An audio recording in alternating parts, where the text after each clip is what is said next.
So the question is, are there instances where these things can happen?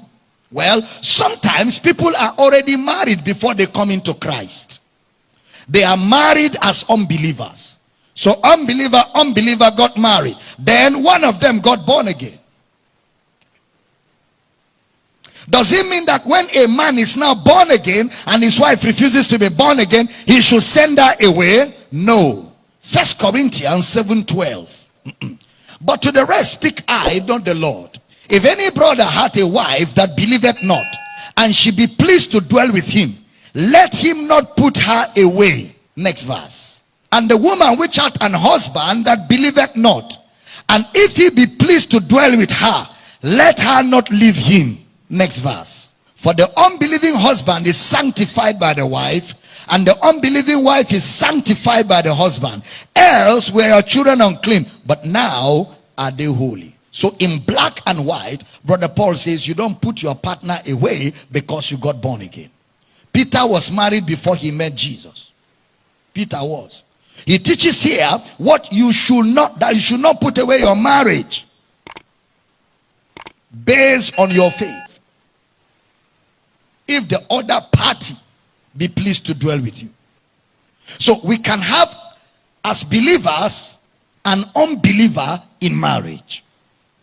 If one of them contracted the marriage before he or she got saved. But there's no basis after salvation for a believer to marry an unbeliever. No basis whatsoever.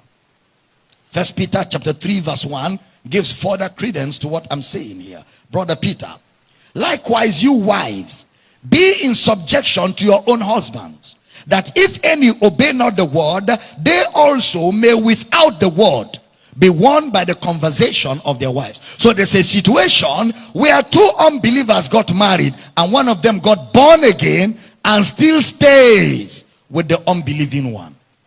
Very clear in scripture. Brother Paul said, don't put her away if she wants to stay. Don't put him away if he wants to stay. But if he decides to go, we will deal with that in the weeks to come. But there's no basis for after salvation relationship with someone who does not believe. All right? So there are instances where after the marriage, the wife or husband receives the gospel. And we have it clearly spelled out in scripture. But this is not for you who is a single person. You're already born again. Don't say, okay, I'm no more born again. After I marry, I'll be born again. You're a joke. You'll be a joke to think like that. So, open your eye wide. Don't enter a relationship with someone that is not born again. If you do that, you are living in disobedience.